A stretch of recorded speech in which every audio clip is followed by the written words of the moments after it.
Hi guys, I'd like to welcome you guys all back to my channel, and today I am talking about the books that are on my most anticipated reading list for the end of 2019.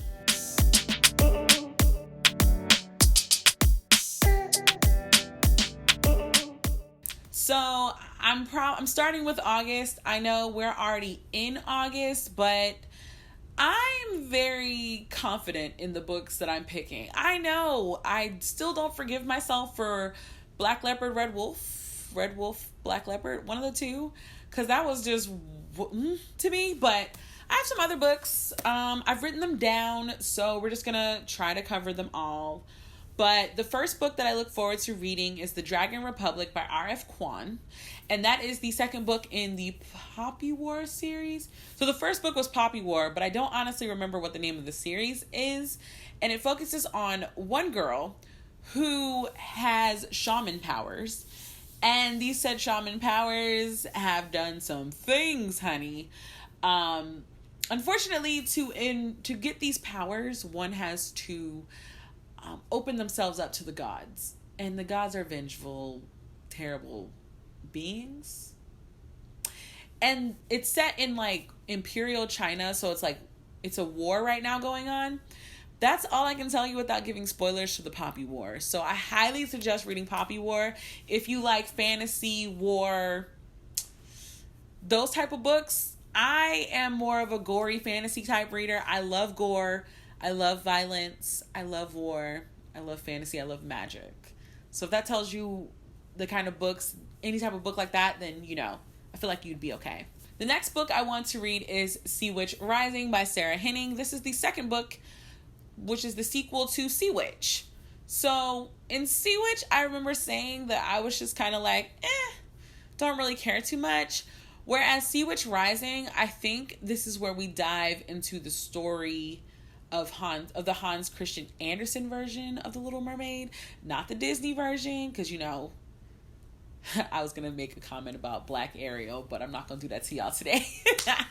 But I think from what I understand, it's a story told about two twin girls where one of the girls goes to the Sea Witch for help, and that's where the story goes. So I'm thinking this might be like the real actual. So the first book was kind of like the origins of Ursula. She's not really Ursula, but like Ursula.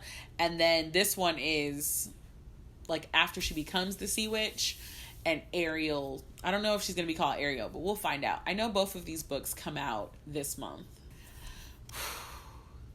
The next book that I want to read is Dark Dawn by Jay Kristoff. This is the third book in the Nevernight series. I just recently jumped on the Nevernight train, and your girl ain't getting off anytime soon. I literally ordered Nevernight and God's Grave off Amazon, so I can read God's Grave since my library doesn't have it. So Dark Dawn is actually coming out next month. I gotta get on it. Like, I love this series. Can't wait to see what happens. So yeah. Obviously, it's going to be a lot of second books to series at the end of this year, because fall and winter are my fantasy release months, but a lot of them have sequels coming out. So I don't really know any of the new series that are coming out. Maybe I'll do another video specifically on those, but these are the ones that I'm looking forward to coming out, and most of them are sequels. So I'm just letting you guys know that now. The next book is Five Dark Fates by Kendara Blake. Okay, so this is another fantasy book series that I'm obsessed with. Y'all, if you've watched any of my book videos in the past year, you've heard me say something about the Three Dark Crowns series at least once. The Three Dark Crowns series is fantastic to me. I've gotten so many people hooked on that series with me. I cannot wait to find out what happens. All I know is that I'm rooting for Jules. That's all I'm saying. But I think this is the final book in the series, and I'm kind of slightly heartbroken. Now is the time that I'm actually going to buy this series. This is one of those series where I will reread again. I do plan on actually listening to the audiobooks of these books all over again, all at once at some point. I might do a Three Dark Crowns readathon by myself and just record it, because I loved this series. I think Kendara Blake did such a good job. Obviously, my favorite queen is still Arsinoe. But yeah, I'm gonna let you guys know as we go further. The next book is another sequel, and it is A Dream So Dark by L.L. McKinney. This is the sequel to A Dream So Dark. No, I can't remember. I'm gonna put a picture, but it's a sequel to this book, and it is a Alice in Wonderland retelling with a black girl. And the premise of this series is that Alice is trained to kill nightmares that are nightwalkers, and in Wonderland.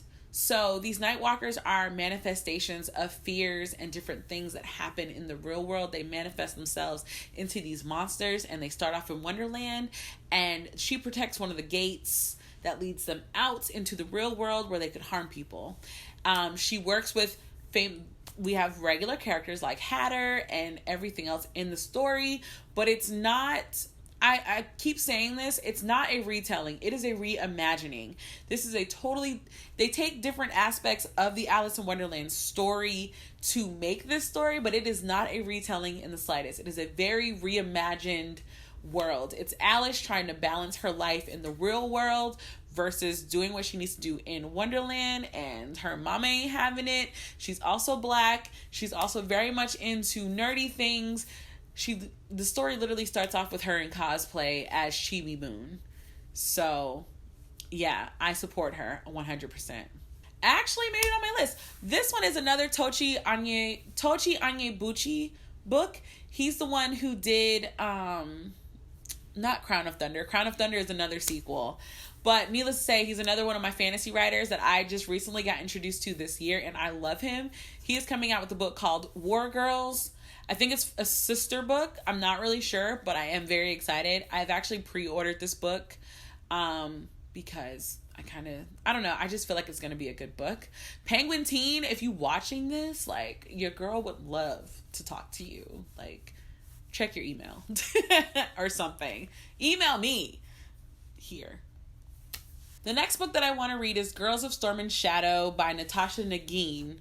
This book is the Girls of Paper and Fire sequel, and I don't really remember what I said in that review of that book, but I do remember saying that I felt like their love was completely underdeveloped and I was not a fan of it. And I know people preached and loved it because it's a lesbian relationship, but I personally felt like it was insta-lovey and I wasn't a fan. And again, y'all can come at me if y'all want to. I'm very critical of love in books.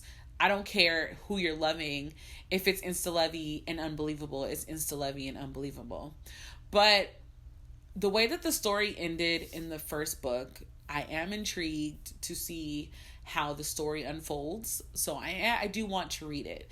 Am I going to actually buy it? No. If it comes in an owl crate or a fairy loot, because I did order a fairy loot, because I think September's theme is like witches or something, and y'all know that's my jam. So I feel like it's Harry Potter related. So for that reason, I did order a fairy loot. But if it's not in them boxes, your girl's not getting it, and that's totally fine with me. The next book is Children of Virtue and Vengeance by Tomi Adeyemi. Obviously, this is the sequel to Children of Blood and Bone, the book that I basically obsess about still to this day. I'm actually going to be listening to the audiobook because the audiobook just came on Hoopla, so your girl is definitely about to read that. Basically, for those who still haven't read Children of Blood and Bone, it is Avatar: The Last Airbender meets Africa. That's the best way I can explain it. I don't even need to go into further detail. But this is the second book. It was supposed to come out in March. Then in June. Now December. So if they postpone it again, me and Tommy gonna need to talk because I need to know what happens. And I need to know now. I would love to have known like in March, but it's cool. I'm still waiting. The next book on my list is The Good Luck Girls by Charlotte Nicole Davis. I actually forgot what the premise of this book is, but she's an author I've actually never read, so I figured I am still branching out. I have been loving my people of color books lately. For those who don't know, I'm a part of A Seat at the Table book club, links down below. And our focus is highlighting POC authors. And since joining that book club, I've also been personally trying to expand my horizons. I'm not saying that Caucasian authors are bad. In fact, some of my favorite ones are Caucasian. But I found myself going more towards them and ignoring the ones that automatically get put in urban groups. So I've been branching out. It's been fantastic, especially this year. It's been Sorry, my sister FaceTimed me, so that audio is probably jacked up. But I was saying that I'm enjoying my books. I am actually behind on my Goodreads goal, and I'm actually okay with it. So, yeah, thank you guys so much for checking out my channel. And until the next time, guys, bye.